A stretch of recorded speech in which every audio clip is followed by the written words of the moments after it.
Welcome back. It's Inside Music Curation. We're the team from Feed Media Group, where we help businesses integrate music into apps and digital experiences. And today I've got Arturo and Claire, and we are talking about featured artists in dance music and really kind of the evolution of collaborations and documentation of artists featuring other artists in their work. So Claire, Arturo, our amazing curators that work with all of these businesses to find the right music. Thanks for joining us and talking to us about this today. Thank you, Melissa. So I want to go back, and talk a little bit about like the history of collaborations and featured artists. I know it's something that hip hop has been notorious for having the features. It maybe goes back to the jazz days. I'd love to hear kind of how you guys feel that evolution has progressed over time. Yeah, definitely. Um, I think in hip hop is when we started to see the most collaborations. Although collaborations have been happening, I would say for the you know forever in music. I guess the way that the collaborators were used to be featured in the past were more like in credits, right? Like for instance, famous song like "Beat It" by Michael Jackson. The guitar solo is by Eddie Van Halen, and but the song was never publicized or like, hey, it's like a contribution between Van Halen and Michael Jackson. It was a Michael Jackson song that happens to have Van Halen play the guitar solo. And same for a lot of other contemporary artists at the time, that they will have tons of like student musicians, and they will get the credit. They will probably get a payment. But today, what we see, and Claire can speak more to this since she's also very knowledgeable about it, is this new type of collaborations where it seems like it's a commonality. Like, and Claire and I were discussing the new Calvin Harris record, and that's where she had the idea of like, we should talk about these things because we don't know what happens, and that is true. Yeah, like we don't know what happens when an artist gets included in a collaboration, and then how's the impact in terms of the finance, awards, royalties, and I don't know. I mean, do you have anything to add, Claire? Because I think you have more insights on that as well. Yeah, I think it's an interesting sort of trend we're seeing in music right now, and especially it's becoming more visible because it's like moving into pop music, and so that's where all the like mainstream ideas or what's been happening sort of behind the scenes or like in other genres more frequently. Once it moves into the mainstream, you're going to start seeing it in pop, and I think there's a couple definitely as far as today's music scene. I think hip hop for sure is the big influence of like that trend. I think in hip hop it was a way for because you just have like a featured verse. It sort of like fits in the like structure of hip hop music a little more. Since there's not, like always a strict like verse chorus relationship, that sort of thing. So having, a rapper write their own verse, that's also a part of it, come in and have that featuring has been a big tenet in hip hop, especially of sort of popular hip hop today. And then I think the other part of it, so once that moves into other genres, you start to see more collaborations in both in country and in pop as a way of like both exposure for new artists. Just has their name associated with another maybe bigger artist. It becomes a marketing element as well. In addition to just being able to combine different fan bases, a lot of the times in touring, then maybe they're a natural fit to tour together, and then that song gets to be performed live together. So I think there's a lot of different avenues from like a business standpoint where both artists and various teams behind them can benefit from collaborations. And I think in dance music it's become this there's a unique relationship in terms of like the producer and DJ and relationship with the vocalist, and how that interplays. And I think because the dance music that is moving into what we would call dance pop, because it is going to chart, it is going to be popular, um, it necessitates, vocal hooks. That's, what pop music loves. And so you need a vocalist in addition to that. So those collaborations come out of necessity of making that genre in the mainstream and more popular. Awesome. So you touched on a couple of things. So I want to go back to, like there's this clear evolution, right? Like in the 80s, talking about Michael Jackson or artists of that nature, a lot of more things were happening behind the scene, right? Like the promotion and the public view was, here's Michael Jackson's album. And did he get, an amazing guitar player to play the solo? Yes. Was that a part of the promotion? No.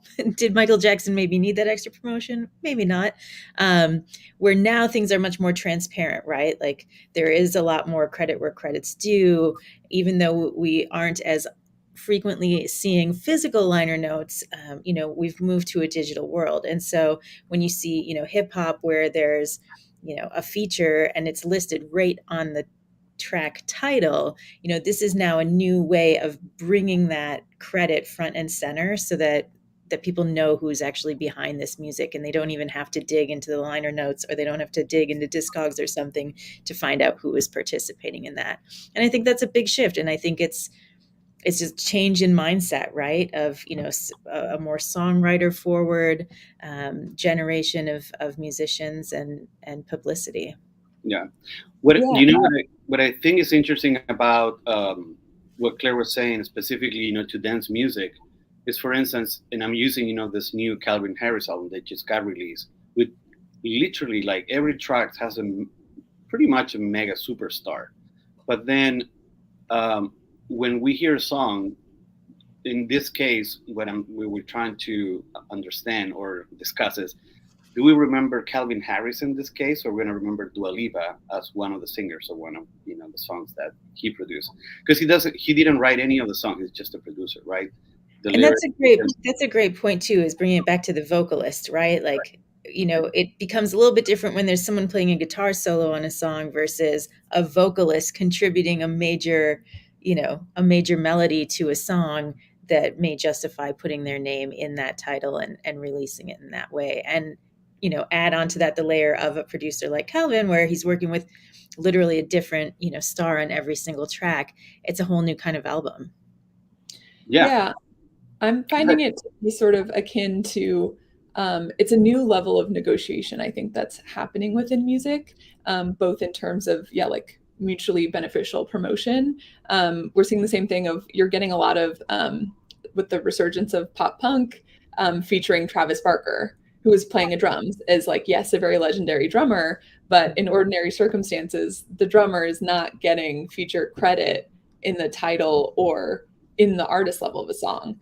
And I think the other, even like much more recent development in how this is being more like consumer facing or listener facing is streaming services. They're putting the availability of, the digital equivalent of liner notes for each song.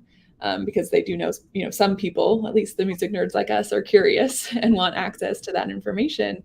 But also I think there's the demand for sort of transparency in that sort of things, because you're getting a lot of those lawsuits also about different attributions and whatnot. So I think like there's just sort of this more sort of cultural awareness to it as well. And to that point, I think also it's important that some platforms. I understand that now even like some lawyers are getting involved with Spotify, because Spotify has a feature that an artist can see, how many active listeners, that a specific artist has. So before, if you will have a song by an artist featuring another artist, the only the main artist will be the one who will get that active listener to his account or her account. And now what they're doing in Spotify specifically is saying, let's say Justin Bieber plus a feature artist, and now the other artist, the secondary artist, is getting as the same amount of followers that song is getting, for that purpose. So I think it gives more is more transparent. I think that's a key word on what we're discussing now. I remember in the days of even like disco music in the late 70s, some of the singers, wouldn't even show, on the record covers. They will use like models for the record covers, pretending that they were the singers of the album.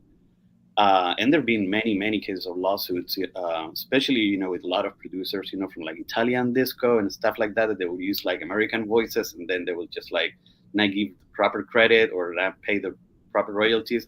So it's a very interesting discussion in the sense of, transparency and how an artist that contributes to a song gets the recognition that deserves. Whether Yeah, it's there's transparency, and there's, the analytics side of it, right? Like, we're in a very data-driven music industry right now. I mean, data is at the heart of our curation. We certainly are always looking at the metrics and the analytics, and the entire industry is. So same way of wanting, proper credit where credit's due on streaming numbers. And again, Claire, you touched on the marketing point of it, right? Like, whether you're a big artist and you're featuring maybe an up and coming artist to help, bring them into the light, or if you're a new artist and you're leaning on, an industry vet like Travis Barker to, bring that element into your music. There's a lot of different motivations to, utilize these public facing collaborations in promotion across music. Yeah. Those numbers end up being very important to artists and their teams to, be making the decisions they need to be making to be successful in the business. Yeah, and you touched on crossover, right? If you're looking to cross over into another genre, bringing in an artist to feature on that, and not only are you bringing them in and having that experience, not only are they getting credit, but it also makes it searchable. When you have track featuring Dua Lipa, now when you search Dua Lipa, that track is coming up, where previously, if it was just a liner note, that would not be the case. So it makes the music more searchable and more accessible to their fan base and other genres as well. So I think it's a really interesting evolution as music continues to digitize and be faced in a different format. Yeah, I mean that's a good point. For instance, so many big artists that I recall, they had their own careers, but they will like sing backup vocals for another famous singer, but all they would get would be like so and so artist, courtesy of Atlantic Records or something, and that's it, right? Like, but it's interesting, like how now what you said, like we're so data driven and numbers driven that Dua Lipa song or that Calvin Harris song where Dua Lipa sings, it will be also reflected on, when people search for Dua Lipa as well. Yeah.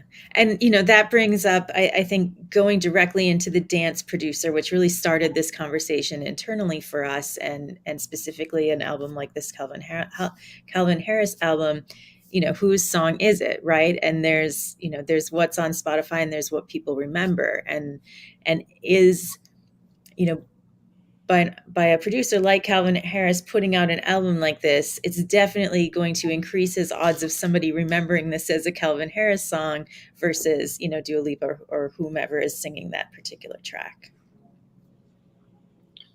Yeah, I think the role of the producer nowadays, it's taken to that extent, like where we were discussing with some other colleagues about like DJ Khaled, which there's like pretty much everything he does is collaborations, right? I mean, because obviously all these other famous producers or DJs, they have done stuff in the past without collaborations, but I think it's obviously a great marketing tool for them to make this music either chart on a pop chart or on a dance chart, or even like some other styles. Like we see even today collaborations between country artists with like hip hop artists, even that some country songs, they use like even trap musical elements that we never seen before, or rock bands. If we can consider rock, Maroon 5, I guess, doing a collaboration with Megan Thee Stallion. So those things are like two different worlds, combined and bringing this, collaboration, which is, very unusual, and it sounds very different, right? So I think I think we're gearing towards that world also, where collaborations are going to keep happening for several reasons, right? Yeah, and I think the the nature of we're seeing a lot fewer boundaries in genres is and frequently due to the collaboration element. I think like yeah, so many thoughts on yeah, like the role of the producer in this sense of like, how or when do you get to the point of you are able to be the sort of titular artist for an album? It's, I understand putting out a project in the Calvin Harris case, this funk wave bounce has like a very like sonic theme that he is behind the production of. So I get that. And then there are other cases where like, um, how is Mark Ronson the first artist listed for Valerie, where Amy Winehouse is singing? Like that's to me a very silly example of like that's her song. She makes that song 100%, as likely she would on any song she's singing on. But yeah, I think like the parody, I think especially I see sensitivities to it in that I think frequently it's a collaboration between a male producer and a female vocalist. And so I think like making sure that there is sort of like equal recognition in that is a really important element to, different gender disparities we see in music making in the industry. So yeah, I just think it's an interesting way of like who is deciding who's getting this credit, all that sort of stuff, but also yeah, then when it comes, it's all game with awards and whatnot as well, and so who's getting this recognition? But I think like if you're looking at the sonic appeal of a song, frequently, I think it's attributed to vocal hooks, and so I think there's an interesting way of it's a symbiotic relationship. The big producers need vocalists, and the vocalists need good producers, and those I think scales are constantly in flux. Yeah, I mean, again, I think the transparency is great. I think it's exciting to see the music industry evolve and to see these people that were working behind the scenes for so long, kind of rise into the spotlight. I think is exciting, and it just people are going to continue to evolve and continue to break rules. I mean, just like you talked about genres, the lines between genres are so blurred at this point, that becomes a question when awards come out. Is this a country song? Is this a pop song? Like where do things fall? And I think that continued collaboration is going to just continue to break all of the rules in many good ways to to just be really innovative in the music sector. So I think it's really exciting. Yeah, I feel the same way. I think collaborations are, besides a great marketing tool and a great way to expose new artists. I think it's a fantastic way to explore and cross boundaries, as you were saying. I think like probably out of that, we're gonna probably hear new genres, hopefully, because literally, I mean, there are some, when we curate some country stations, for instance, there are like a lot of songs right now that they use this like beat, and I'm wondering if like someone is going to start, like producing country albums that they sound, like with the bass of a trap, song, which is super interesting. And I don't see why, that could be, a genre, like trap country. I don't know. Yeah, it definitely is. It definitely is. There's an artist. I'm sure, like if you type any ideas of genres, you will find something because everything has been, put a tag on it, right? Yeah. And again, so just talking about the evolution of this, right? We had, in the big band days, there would be featured vocalists. We have in the hip hop scene, right? There, it was built on the nature of sampling. There were DJs. There was, featured artists happening there. Dance music's happening. Then, you throw a pandemic into the mix, and now literally all the rules about recording and collaborating, went out the window. Before 2020, when you were making an album, yes, there was still digital collaboration happening and lots of tools out there to do that, but the majority of albums were still made with the band in the same room. Now you have the pandemic. Now you literally cannot be in the same room. It completely opens up your options as an artist with who you work with. Oh, I'm not limited to the drummers, the singers, the bass players that are in my community. I can work with anyone around the world. And I think that that's also a really a big shift that the industry has seen over the last couple of years, and a trend that I think will continue in various ways and forms as people are not confined to the historically dominant ways of getting together and recording. Yeah, I think that circumstance is really important in two ways of both there was no touring, and so certain artists, bigger artists, were a lot freer than they are normally during a year. But also that, everyone during this time looking for all sorts of human connection in that way. And so I think like, when there was the, certain forced isolation to a certain extent, breeds people looking for ways to do the opposite. Yeah, it's very true what you said. I remember seeing tons of artists from different backgrounds, getting together on different types of chat rooms and do covers of other people just for fun. But with putting their own flavor on, like I remember seeing very collaborative and interesting collaborations, during the pandemic as well. Yeah. And you mentioned touring, the artists were home, like they weren't on the road. It just opened up all these possibilities. And a nod back to what you were saying about you can have an up and coming artist, and feature them. That's often what was happening on tours. You would have a band open for you.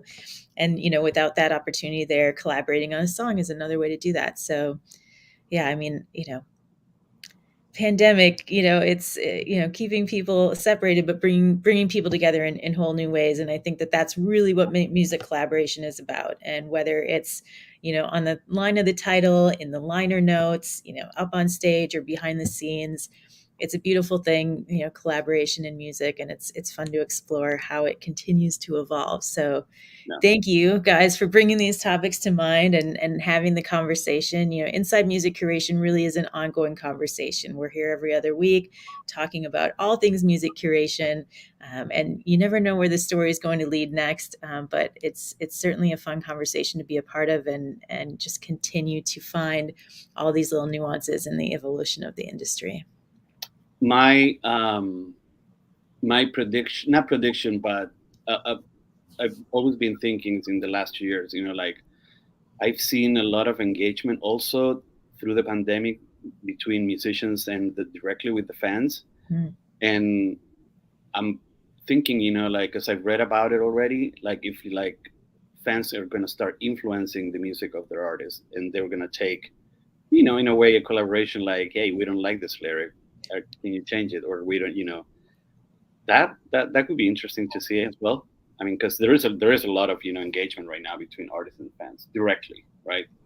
Yeah, 100%. Whether it's an artist that does, a monthly subscription where they're, interacting with their top fans, whether it's fans, calling things out on social media and otherwise, there's just so much more transparency. There's that word again, right? Like it's an open field of communication now, and it can only have some kind of influence when there's that much open levels of communications across fans and artists as well. We'll see what's going to happen. Claire, any closing notes on the subject, or things to take away? Yeah, I mean, I think it's an interesting thing to just keep an eye on as a trend. I think like that's a thing we love doing as curators, is connecting the dots, obviously, between music and genres and all parts of that. So I think it's a fun practice in your own music listening to sort of be tracing that musical DNA. Awesome. Well said. Credits are for nerds. Liner notes are for nerds, our new motto. Yes, and if you want to keep an eye on these trends and keep this conversation going, please subscribe to our channel.